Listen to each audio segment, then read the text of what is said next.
दरअसल हम लोग जब हिंदी साहित्य के अध्ययन के क्रम में आगे बढ़ते हैं तो उसका कुछ काल विभाजन करते जाते हैं अपने अध्ययन की सुविधा के हिसाब से। तो उस काल विभाजन में सबसे महत्वपूर्ण और हम लोगों से जुड़ा हुआ काल है आधुनिक काल। सभी विद्वानों ने हिंदी साहित्य में आधुनिक काल की शुरुआत सन 1850 या 1857 इन दो तिथियों से करते हैं, दो सन से करते हैं। 1850 करने के पीछे एक यह है कारण कि यह वर्ष भारतेंदु हरिश्चंद्र के जन्म का वर्ष है, और 1857 कहने का आशय ये होता है कि इस तारीख में, इस साल में हम लोगों ने प्रथम स्वतंत्रता संग्राम का बिगुल फूंका था। और 1857 में जब हम यह प्रथम स्वतंत्रता संग्राम का बिगुल फूंक रहे थे तो यह आग, यह क्रांति की लहर पूरे देश भर में किसी न किसी रूप में प्रकट हो रही थी। तो विद्वानों ने इस काल, इस समय को, जब आधुनिक काल का अंकन शुरू किया, यह तय करना शुरू किया कि कौन से वर्ष से हम हिंदी साहित्य में आधुनिक काल मानेंगे, तो उन्होंने 1850 का वर्ष रखा और कोई कोई विद्वान 1857 भी रखते हैं। मैं भी इसे यहीं से मान करके आपसे बात शुरू करता हूँ। मैं 1857 को एक बहुत महत्वपूर्ण वर्ष मानता हूँ। हम मई में हैं, आज 8 मई है, 9 और 10 मई का समय 1857 की क्रांति के प्रारंभ का समय है, और इसी दिन से यह क्रांति की आग पूरे देश भर में फैली थी। मैं बीते दिन आदरणीय कमलाकांत त्रिपाठी का उपन्यास पाही घर पढ़ रहा था, तो पाही घर में भी 1857 की क्रांति को ही केंद्र में रखा गया है और उसकी गतिविधियों को ध्यान में रख करके कथा बुनी गई है। तो उसको पढ़ते हुए भी बहुत सारी बातें जहन में आ रही थी, लेकिन मैं आज आपसे बात करूंगा जो 1850 का समय है, 1857 का समय है, उससे पहले किस तरह से आधुनिकता हिंदी साहित्य में आने की नींव बन रही थी, किस तरह ये चीज़ तैयार हो रही थी, बन रही थी। एक चीज़ पहले आधुनिकता पर इस परिचर्चा के क्रम में समझ लेना ज़रूरी है कि हम आधुनिकता से समझते क्या हैं। आधुनिकता बेसिकली एक अवधारणा है और इस अवधारणा की बुनियाद कुछ मान्यताओं पर टिकी हुई है। मध्यकालीनता से आधुनिकता को अलगाते हुए सभी विद्वान इस बात पर एकमत हैं कि आधुनिक युग का मनुष्य ईश्वर पर भरोसा कम करता है, भाग्यवादी नहीं होता, बल्कि स्वयं पर भरोसा करता है, अपने कर्म पर भरोसा करता है। वह यह मानता है कि अपने भाग्य का निर्माता वह स्वयं है, और यह जो भाग्य का निर्माता वह स्वयं है, इससे बहुत सारी मान्यताएं बदल जाती हैं। दूसरी चीज़ ये कि साहित्य भी, आधुनिक साहित्य भी इस बात को मानता है कि साहित्य के केंद्र में मनुष्य है। और एक तीसरी चीज़ जो है वो ये है कि आधुनिकता की शुरुआत जिस फ्रांसीसी आंदोलन से शुरू हुई, उसमें 3 चीज़ें बहुत महत्वपूर्ण थीं। एक तो समानता की अवधारणा, दूसरे विश्व बंधुत्व की अवधारणा, और तीसरे स्वतंत्रता की अवधारणा। यह तीनों ही चीज़ें आधुनिकता के लिए बहुत बुनियादी बातें मानी गईं, और भारत में भी इसी को, माने कहीं भी दुनिया में कहीं भी इसे हम एक आधार के रूप में मान सकते हैं। तो जब अंग्रेजों ने भारत का इतिहास लिखने की शुरुआत की तो उन्होंने भी जिस समय उनका काल है और वो कायदे से पूरे विश्व पर, पूरे भारत पर अपना राज कायम कर लेते हैं, तो उसके बाद से वह अपने काल को एक नामकरण करते हैं, वह नामकरण इससे पूर्व के भारत के इतिहास के नामकरण से एकदम अलग है। वह जब भारत का काल विभाजन करते हैं तो हिंदू युग, मुस्लिम युग इस नाम से करते हैं, और उसके बाद वह धार्मिक आधार पर ना करके वृत्ति के आधार पर आधुनिक युग की बात करते हैं। जब हम 1857 को अपने आधुनिक हिंदी साहित्य के प्रस्थान का बिंदु मानते हैं तो हमें ये देखना चाहिए कि इससे पहले ऐसी कौन कौन सी चीज़ें हम लोगों के बीच में हो रही थीं जो हिंदी में भी आधुनिक युग की शुरुआत करने का एक तरह से आधार भूमि प्रदान कर रही थीं। इसे हम इस चीज़ से समझें कि 1757-58 के बाद से, जब से अंग्रेज़ों ने भारत पर अधिकार जमाना शुरू किया, उसके बाद से उन्होंने बहुत सारी ऐसी व्यवस्थाएं की जिन व्यवस्थाओं में उनको भारतीय अधिकारियों की आवश्यकता पड़ रही थी। इन भारतीय अधिकारियों को शिक्षित करने के लिए उनको एक नई शिक्षा व्यवस्था की भी ज़रूरत पड़ रही थी। तो सन 1800 ईस्वी में कलकत्ते में फोर्ट विलियम कॉलेज की स्थापना की गई, और फोर्ट विलियम कॉलेज का प्रिंसिपल था जॉन गिलक्राइस्ट। जॉन गिलक्राइस्ट ने इस बात की ज़रूरत महसूस की कि भारत में शिक्षा की व्यवस्था एक नए सिरे से शुरू की जाए, तो उसने हिंदी और उर्दू के लिए नए ग्रंथों के लिखवाने का काम भी शुरू किया। इससे पहले अंग्रेज इस बात को बहुत अच्छी तरह महसूस कर गए थे कि जो उर्दू देखने में खड़ी बोली का एक प्रतिरूप लग रही थी, वह वास्तव में अपनी भावभूमि से भारतीय परिप्रेक्ष्य से नहीं जुड़ रही थी। वह अपना खाद्य पानी अरब, फारस आदि देशों से ले रही थी, जबकि हिंदुस्तानी का जो स्वाभाविक विकास हो रहा था, वह स्वाभाविक विकास अपनी जो भावभूमि है वह भारतीयता से ग्रहण कर रही थी। यानी कि मेरे कहने का मतलब समझ रहे हैं कि उर्दू का जो मुहावरा था, उर्दू की जो भावभंगिमा थी, वह भावभंगिमा ही भारतीय परंपरा के अनुकूल नहीं हो पा रही थी। तो अंग्रेज़ों ने जब इस चीज़ को महसूस किया तो उन्होंने फोर्ट विलियम कॉलेज की स्थापना के तुरंत बाद हिंदी और उर्दू की किताबों के लिखवाने का कार्यक्रम भी शुरू करवाया। तो उन्होंने, आप जानते हैं कि 4 जो गद्य के प्रारंभिक गद्य के नायक माने जाते हैं, लल्लू लाल, सदल मिश्र, रानी केतकी की कहानी लिखने वाले मुंशी इंशाअल्लाह खां और सदा सुखलाल, इन 4 लोगों को उन्होंने अपने यहाँ इंगेज किया और उसे लिखवाना शुरू किया।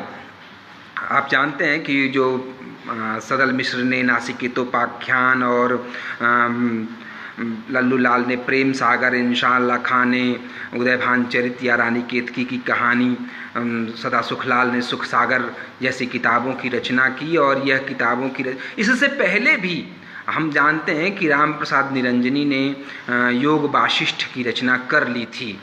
और यहीं से एक नया विमर्श शुरू हुआ कि हिंदी में या भारतीय लोगों को पढ़ने पढ़ाने के लिए कैसे व्यवस्था की जाए, क्या चले। तो जब जॉन गिलक्राइस्ट जब वहाँ का प्रिंसिपल था तो उसने वहाँ एक भारतीय समाज को समझने और उसके विमर्श को केंद्र में रखने के क्रम में उसने कई नए विमर्श भी शुरू करवाए थे, जिसमें वह भारतीय जो धर्म था, हिंदू धर्म परंपरा, उस धर्म परंपरा पर वह आघात भी कर रहा था। मैं ये बात इसलिए भी कह रहा हूँ कि हम लोगों को ये जानना बहुत ज़रूरी है कि अंग्रेज सिर्फ यहाँ व्यापार करने के लिए नहीं आए थे। व्यापार करने के साथ साथ उनके हाथों में थी बाइबल, यानी वह ईसाई धर्म का प्रचार करने के लिए भी यहाँ आए हुए थे। और जब ईसाई धर्म का प्रचार प्रसार करने के क्रम में आए हुए थे तो अपने धर्म तभी कर सकते थे जब वह यहाँ के स्थानीय धार्मिक लोगों के ऊपर आक्रमण करते, उन पर किसी भी तरह से प्रहार करते। और यह प्रहार करने का काम उन्होंने शुरू किया मुल्ला मौलवियों और पंडितों ब्राह्मणों पर आक्रमण करके। और यह शुरुआत जब उन्होंने कर दी, आप एक बहुत अच्छी किताब इस समय आई हुई है अभय कुमार दुबे की, उन्होंने हिंदू एकता बनाम ज्ञान की राजनीति नाम की एक किताब लिखी हुई है, वाणी प्रकाशन से छपी है। तो जब आप वो किताब देखते हैं तो उस किताब में भी इस चीज़ के बारे में बताया गया है कि किस तरह से जॉन गिलक्राइस्ट हिंदू राजनीति को उभारने की कोशिश कर रहा था और इस क्रम में वह जहर बुझी भाषा इस्तेमाल कर रहा था। मैं यहाँ वह बात नहीं कहूँगा, आपको वह संदर्भ देखना चाहिए। तो जॉन गिलक्राइस्ट यह काम कर रहा था और वह लगे हाथ ईसाई धर्म प्रचारकों के, ईसाई धर्म प्रचार के ग्रंथों के तरह का हिंदी में भी पाठ्य पुस्तकें लिखवा रहा था और उसी क्रम में काम कर रहा था। जब जॉन गिलक्राइस्ट को ये चीज़ लगी कि अकेले फोर्ट विलियम कॉलेज से उसका एजेंडा सेट नहीं हो पा रहा है, तो सन 1815 ईस्वी में कलकत्ता में ही हिंदू कॉलेज की स्थापना हुई। और हिंदू कॉलेज की स्थापना के क्रम में वहाँ आप जानते हैं कि एक यंग इंडिया मूवमेंट का संस्थापक था बहुत युवा शिक्षक डेरोजियो। तो डेरोजियो ने भी वहाँ पढ़ाना शुरू किया और लड़कों को एक नए तरीके से गोलबंद करना शुरू किया। तो जब फोर्ट विलियम कॉलेज और हिंदू कॉलेज का नाम बहुत ध्यान रखने की चीज़ है। 1800 ईस्वी में जॉन गिलक्राइस्ट जिस कॉलेज का प्रिंसिपल है, उस कॉलेज की ओर से ब्राह्मणों पर, मैं हिंदू धर्म इसे कहता हूँ, हिंदू धर्म पर जो आक्षेप होना शुरू हुए तो उसका काउंटर करने के लिए भी एक दूसरा महाविद्यालय हिंदू कॉलेज वहाँ स्थापित होता है और 1815 में ये चीज़ आती है। लेकिन इन वर्षों में भी अंग्रेज़ों को ये चीज़ लगती है कि अभी ठीक से हमारा जो अभियान है वह पूरा नहीं हो पा रहा है। तो आप जानते हैं कि 1837 ईस्वी में मैकॉले भारत में नई शिक्षा नीति लेकर के आया और उस शिक्षा नीति में उसने उर्दू और संस्कृत के पाठशालाओं को अनुदान देना बंद कर दिया और उसने कहा कि भारत में आधुनिक, ध्यान देने की चीज़ है कि वह आधुनिक शब्द पर बहुत जोर देता है, आधुनिक ज्ञान विज्ञान के हिसाब से पढ़ाई होने की आवश्यकता है। तो जब मैकॉले और यह बात कहता है कि आधुनिक ज्ञान विज्ञान के अनुसार पढ़ाई होने की ज़रूरत है, तो यह बात अपने अंदर यह बात भी छिपा करके रखे हुए है कि इससे पहले उर्दू और संस्कृत और तमाम भारतीय भाषाओं में जो भी शिक्षा दी जा रही थी, जिस भी तरह की पढ़ाई हो रही थी, वह आधुनिक नहीं थी। अंग्रेज इस बात को बहुत मजबूती से रखने में सफल हो रहे थे कि वह जिस माध्यम से पढ़ा रहे हैं, वह जो चीज़ पढ़ा रहे हैं, वस्तुतः वही आधुनिक है। और ये बात आपको ये बात समझनी चाहिए कि यह अंग्रेज वही ईसाई थे जो हिंदुओं या मुसलमानों के मुकाबले कहीं ज़्यादा अंधविश्वासी थे, कहीं ज़्यादा मध्ययुगीन मानसिकता में रहने वाले लोग थे। लेकिन वह पढ़ाने लिखाने का जहाँ मामला आ रहा था, उस मामले में यह बात कह रहे थे कि नहीं, आधुनिक हम बनाएंगे आपको। और आधुनिक बनने के लिए क्या ज़रूरी है कि आपको सीखनी पड़ेगी अंग्रेजी, यानी ये जो नई भाषा, उर्दू और संस्कृत को तो उन्होंने कहा कि इसे हटाइए, इसको तो अनुदान नहीं देना है, इस पर कोई भी इस तरह की कोई खर्चा नहीं करना। उनका जो शिक्षा का बजट था जो सबसे पहले आया, उस बजट में उन्होंने इस बात का प्रावधान करना शुरू किया। 1837 में जब मैकॉले ने ये बात लागू की तो उसने कहा कि बहुत सख्ती से ये चीज़ लगाई जानी है कि हमको उर्दू और संस्कृत की पाठशालाओं और मदरसों के लिए कोई अनुदान नहीं देना है। जो भी शिक्षा में जो भी हमको इनपुट करने हैं वह अंग्रेजी माध्यम से करना है, और यह जो ज्ञान विज्ञान होगा वह अंग्रेजी ज्ञान विज्ञान होगा। तो वो ये बात अपने विमर्श में ले आ रहे थे, ये बात कहने की कोशिश कर रहे थे कि भारतीय परंपरा में, उर्दू और संस्कृत की परंपरा में जो ज्ञान विज्ञान है वस्तुतः वह ज्ञान विज्ञान नहीं है, वह एक दूसरे तरीके का आध्यात्मिक किस्म का साहित्य है। लौकिक भी कुछ लोग उसको कहते हैं, आध्यात्मिक किस्म का साहित्य है। हम पहली बार ज्ञान विज्ञान से लैस आधुनिक साहित्य आपके सामने आधुनिक ज्ञान विज्ञान आपको सिखाने जा रहे हैं। और वो जैसा कि अपने साम्राज्य के प्रसार के क्रम में वो यह बात मानते थे कि भारतीय बहुत गुलाम किस्म के लोग रहे हैं, इनकी कोई अपनी अच्छी संस्कृति नहीं रही है, इनका कोई बहुत उम्दा और उज्जवल इतिहास नहीं है, यह लोग तो गुलाम ही हैं और इनके ऊपर तो हमेशा बाहर के लोगों ने आकर के शासन ही किया हुआ है। तो हम इनको सिखाएंगे कि वास्तव में सभ्य कैसे बना जाता है, आधुनिक कैसे बना जाता है। यहाँ मैं ये बात कहना चाहता हूँ कि अंग्रेज यह बात तब कह रहे थे जब उन्होंने आकर के आगरा में, ढाका में, मुर्शिदाबाद में, इन सभी शहरों में आकर के मंडियों, यहाँ की जो लगने वाली मंडियाँ थीं, यहाँ जो सूती वस्त्र के मलमल के वस्त्रों के जो कारखाने थे, उनके उत्पाद थे, उन उत्पादों को देखने के बाद भी कहा था, हालांकि अंग्रेज आकर के यहाँ देख चुके थे और उन्होंने कहा था कि आगरा और ढाका की जो मंडियाँ हैं वो लंदन की मंडियों से, मैनचेस्टर की मंडियों से कहीं ज़्यादा समृद्ध हैं, बड़ी हैं।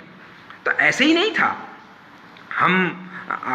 हम ज्ञान विज्ञान से हीन नहीं थे, लेकिन अंग्रेजों ने इस बात को अपने पढ़ने पढ़ाने के क्रम में बहुत अच्छे से स्थापित किया कि हम क्या हैं, वास्तव में हम हीन हैं, हम आधुनिक नहीं हैं, हम मध्ययुगीन समय में रह रहे हैं, एक अंधकार काल में रह रहे हैं, और अंग्रेज वास्तव में हमको आधुनिक बनाएंगे।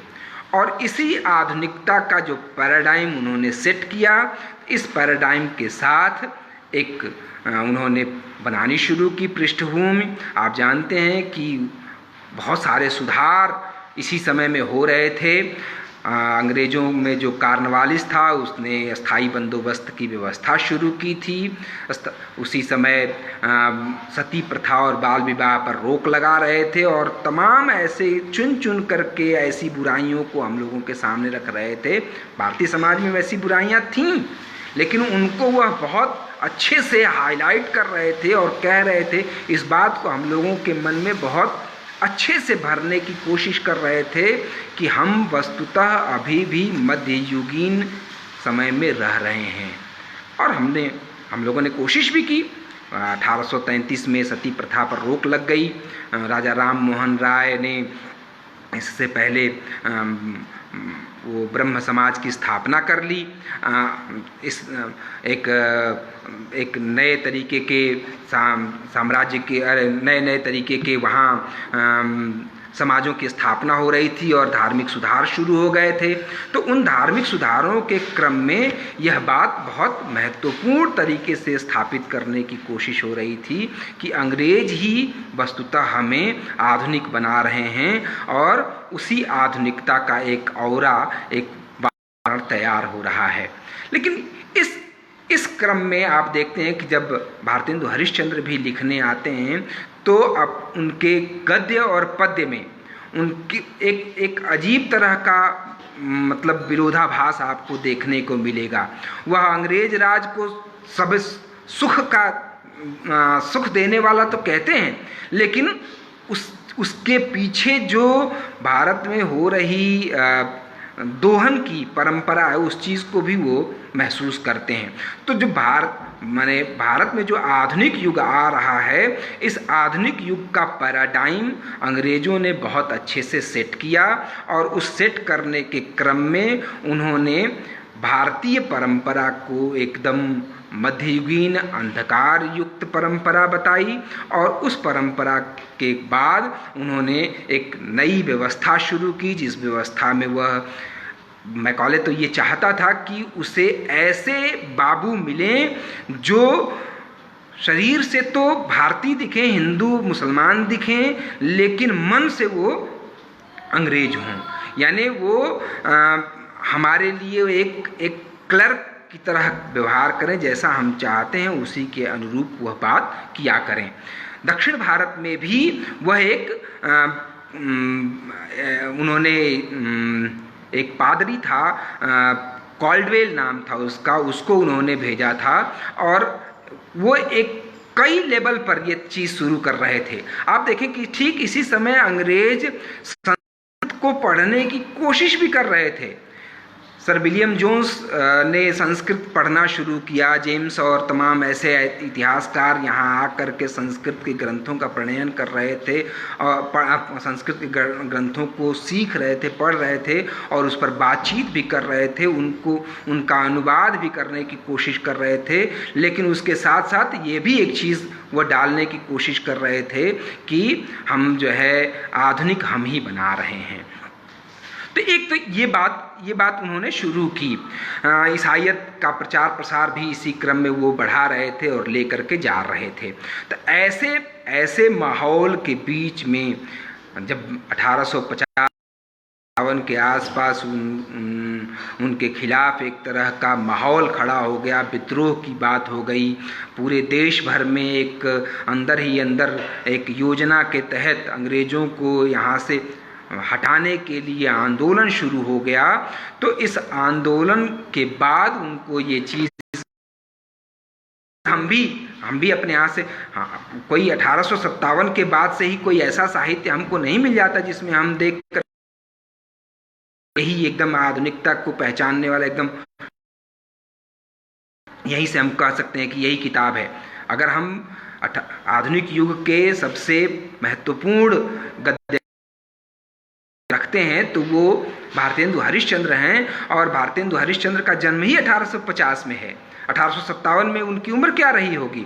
अगर कायदे से 25 वर्ष की अवस्था में उनकी महत्वपूर्ण किताबों को महत्वपूर्ण बातों को सामने रख कर मानना शुरू करें तो यह समय 1875 के बाद का आ सकता है। लेकिन हम आधुनिक युग की शुरुआत हिंदी में इस चीज़ से माने एक अच्छा एक और समझने की है कि आप भारत के भी या भारत के इतिहास को या हिंदी साहित्य के इतिहास को किस दृष्टि से देखते हैं, समझने का नज़रिया क्या है आपका। हम क्या ये बात माने वहाँ से कि जहाँ से कोई आधुनिक युग की कोई कृति मिलने लगे या कोई ऐसी चीज़ मिल जाए तो ही हम वहाँ से आधुनिक युग का हिंदी में तो कायदे से यही बात मानी जानी चाहिए। लेकिन हम कहते कि नहीं, हमारी कायदे से भावभूमि 1857 की क्रांति के समय से शुरू होती है, और उसी के बाद से हम लोगों के मन में यह भावना उठने लगती है कि अंग्रेज हमारे ऊपर वस्तुतः राज नहीं कर रहे हैं, वो हमारे कल्याण के लिए नहीं काम कर रहे हैं, बल्कि हम धीरे धीरे अवध में भी ये चीज़ महसूस होने लगी थी, और धीरे धीरे पूरे देश भर में लोग ये मानने लगे थे कि अंग्रेज तमाम गोद लेने वाली जो नीति थी, राज्य को हड़पने वाली नीति थी, इन नीतियों के बहाने से भारत पर अपना अधिकार जमाना चाहते हैं। और यह बात जब लोगों के मन में बहुत अच्छे से बैठ गई तो इस बैठने के बाद हम धीरे धीरे उनके प्रति एक नए नज़रिए से लैस होते जाते हैं। और ठीक इस समय हम भी यह महसूस करते हैं कि नहीं, वाकई मनुष्य साहित्य के केंद्र में होना चाहिए, हमारे चिंतन के केंद्र में होना चाहिए। आप बलिया में दिए गए उस व्याख्यान को देखिए, भारतवर्षोन्नति कैसे हो सकती है, ददरी के मेले में दिया हुआ उनका भाषण है। भारतेंदु हरिश्चंद्र का, तो उसमें भी वह इस बात के लिए हम लोगों को जागरूक करते हुए दिखाई देते हैं कि नहीं, हम लोगों को अपने समाज की हम लोगों को अपने समाज को बेहतर बनाने का प्रयास स्वयं ही करना पड़ेगा, खुद ही जागरूक होना पड़ेगा, खुद ये चीज़ें देखनी पड़ेंगी। तो ये जो आधुनिकता की बात हिंदी साहित्य में आती है, इसको हम यहाँ से देख सकते हैं। ये वह समय है जब हम आधुनिक युग की साहित्य की चर्चा कर रहे होते हैं, तो उससे पहले हम देख रहे होते हैं कि बहुत सारे ऐसे लोग जो भाषा के मामले पर भी चर्चा कर रहे हैं। हमने जो 4 नायकों के नाम बताए और राम प्रसाद निरंजनी का नाम बताया, उसी के क्रम में मैं 2 और लोगों का नाम लेना चाहूँगा जिनको लेकर के खूब चर्चा होती है। वह हैं राजा लक्ष्मण सिंह और राजा शिव प्रसाद सिंह सितारे हिंद। इन दोनों ने भी हिंदुस्तानी में, जिसे हम बाद में हिंदी कहने लगे, उसमें लिखना शुरू किया। शकुंतला नाटक और मेघदूत वगैरह वगैरह का अनुवाद करना शुरू किया। तो जब ये अनुवाद का काम शुरू हुआ, लिखना शुरू हुआ, तो उन दोनों की भाषा का तेवर एकदम अलग होता गया। वीर भारत तलवार ने अपनी किताब रसाकशी में इस चीज़ को और बहुत अच्छे से व्यक्त किया है, बताया है कि क्या वजहें थीं जिन वजहों से वो लोग 2 विपरीत ध्रुवों पर चलते जा रहे थे। राजा लक्ष्मण सिंह की भाषा संस्कृत निष्ठ होती जा रही थी और राजा शिव प्रसाद सिंह की भाषा उर्दू मिश्रित होती जा रही थी। और उसके पीछे क्या क्या वजहें थीं, हम जब वहाँ उस समय का इतिहास देखते हैं, हम देखते हैं कि क्या अपने धर्म के प्रचार प्रसार के मामले में, अपने धर्म ईसाईयत और अपने धर्म की सुरक्षा के मामले में हिंदू और मुस्लिम किस तरह का एक वातावरण निर्मित कर रहे थे, यह भी हम उस समय के वो में देख सकते हैं।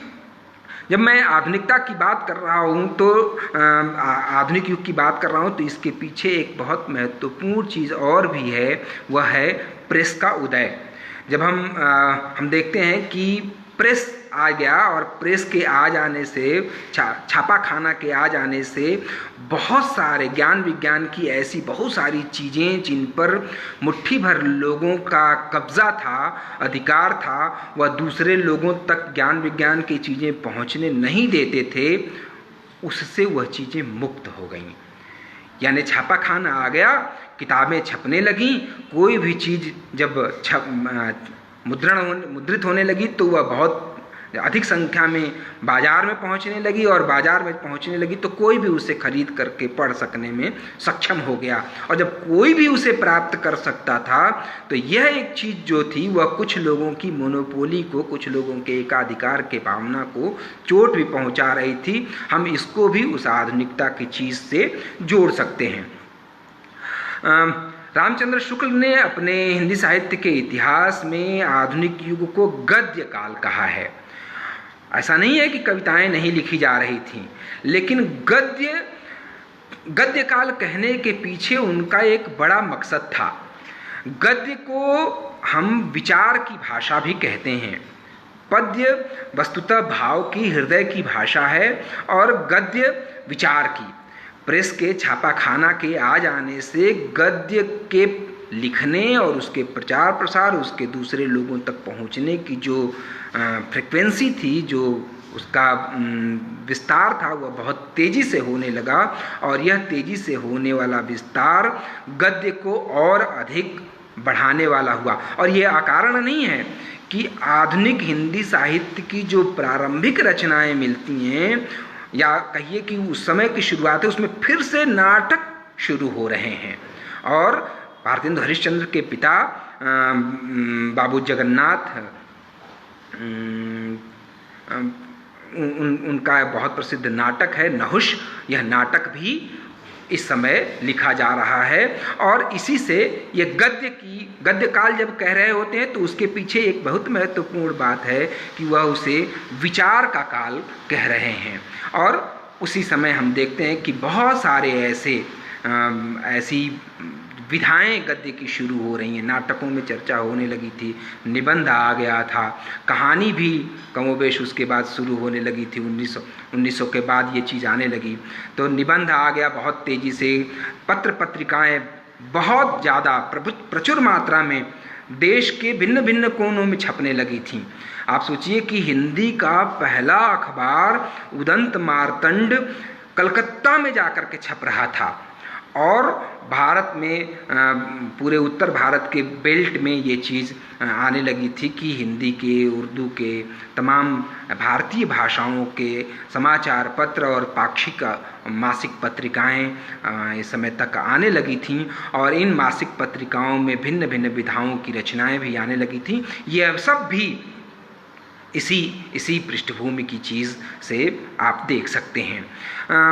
एक और बात मैं जैसे प्रेस के या पत्रिकाओं के प्रकाशन के क्रम में आपसे कहना चाहूँगा कि ये जब पत्रिकाओं का प्रकाशन पूरे देश भर में होना शुरू हो गया, तो लोग अपने अपने हिसाब से इसकी चर्चा करना शुरू कर रहे थे। और जब हम लोग ये जानते हैं कि जब सरस्वती पत्रिका का प्रकाशन शुरू हुआ तो बहुत सारे लोगों से भिन्न भिन्न विषयों और विधाओं में लिखवाने का काम महावीर प्रसाद द्विवेदी शुरू कर रहे थे। तो ये चीज़ उसी साइकोलॉजी के साथ आ रही थी, उसी विमर्श के साथ आ रही थी कि हिंदी को या अन्य भारतीय भाषाओं को भी आधुनिक ज्ञान विज्ञान के विषयों से लैस होना चाहिए, वो चीज़ लिखी जानी चाहिए। क्योंकि कायदे से ना हम लोगों के यहाँ इतिहास लेखन की भी कोई परंपरा नहीं थी, ना हम इतिहास का कोई ग्रंथ तैयार कर रहे थे, ना ही साहित्य से जुड़ी हुई कोई ऐसी बात हम कर रहे थे। आप देखें कि हिंदी साहित्य का भी इतिहास जो लोग लिख रहे थे वो बहुत दूर कोई फ्रांस में बैठा हुआ गारसा दत्तासी कर रहा था या जॉर्ज ग्रियर्सन जैसा आदमी कर रहा था, और यह सब हिंदी में आधुनिक युग के शुरुआत से पहले की चीज़ें हैं। तो मैं ये बात कहना चाह रहा हूँ कि जो हिंदी में आधुनिक युग है, उस आधुनिक युग से पहले बहुत सारे ऐसे लोग काम कर रहे थे। जहाँ चार जो हिंदी गद्य के उन नायक हैं वह तो काम कर ही रहे थे, लेकिन उसकी पृष्ठभूमि आपको जानने के क्रम में ये चीज़ समझना ज़रूरी होगा कि अंग्रेज किस मानसिकता के साथ इस आधुनिक युग को हम लोगों पर इम्प्लीमेंट करने की कोशिश कर रहे थे। तो वो जो बात आई कि अंग्रेज़ों ने जो विमर्श चलाया और जिस तरह से अपनी बात को स्थापित किया, उस स्थापना के क्रम में यह चीज़ देखी जाए कि उन्होंने इतिहास लिखने या किसी भी चीज़ को समझने के लिए अपनी एक दृष्टि दी। तो उस दृष्टि को इस चीज़ से भी समझना चाहिए कि वह जो दृष्टि है वही दृष्टि यूरोप की दृष्टि थी, और उसके मुकाबले जो उर्दू दाँ या संस्कृत या हिंदी के जो परंपरागत ज्ञान रखने वाले लोग थे वह अपने को कैसे सरवाइव कर रहे थे, अपने को कैसे बचा रहे थे, या किस तरह से वह साहित्य बन कर के आया, उसको हम इस चीज़ से समझ सकते हैं। मैं समझता हूँ कि मैंने आधुनिक हिंदी साहित्य की पृष्ठभूमि पर विचार करते हुए इस तरह से कुछ ऐसी बातें, कुछ उधेड़-बुन आपके सामने रखा, और यह देखने की कोशिश की कि गद्य या पद्य में किस तरह से या उससे पहले किस तरह से लोग लिख रहे थे और एक पृष्ठभूमि तैयार हो रही थी। अंग्रेज किस तरह से आधुनिक हिंदी साहित्य का भी और भारत में आधुनिकता का एक वातावरण तैयार कर रहे थे, इस पर मैंने आपसे छोटी सी चर्चा की। मैं आप लोगों ने बहुत ध्यान से मुझे सुना। मैं अपनी बात यही आपसे कुछ मिनट चर्चा के लिए रखता हूँ। अगर कोई बात आपको पूछनी हो, कहनी हो तो आप करें। Thank you.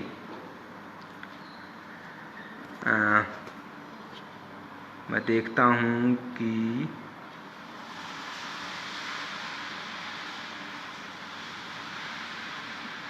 गौरव जी हैं, सत्येंद्र कुमार हैं, शत्रुघ्न जी हैं, अंकल हैं, सुरेश अंकल प्रणाम, सत्येंद्र कुमार हैं, मनोज पटेल हैं, आलोक जी देख रहे हैं, कृष्ण कमलेश, आलोक जी, वर्षा हैं, मनोज पटेल जी पूछ रहे हैं, कह रहे हैं कि अच्छा धन्यवाद। अरविंद सिंह साहित्य के बारे में जानना चाह रहे हैं। कोई बात हो तो आप चर्चा कर सकते हैं। नमस्ते अभिषेक जी। तो ठीक है फिर, थैंक यू। मैंने अपनी बात 40 मिनट में मुझे करनी थी तो मैंने वो कर ली। धन्यवाद।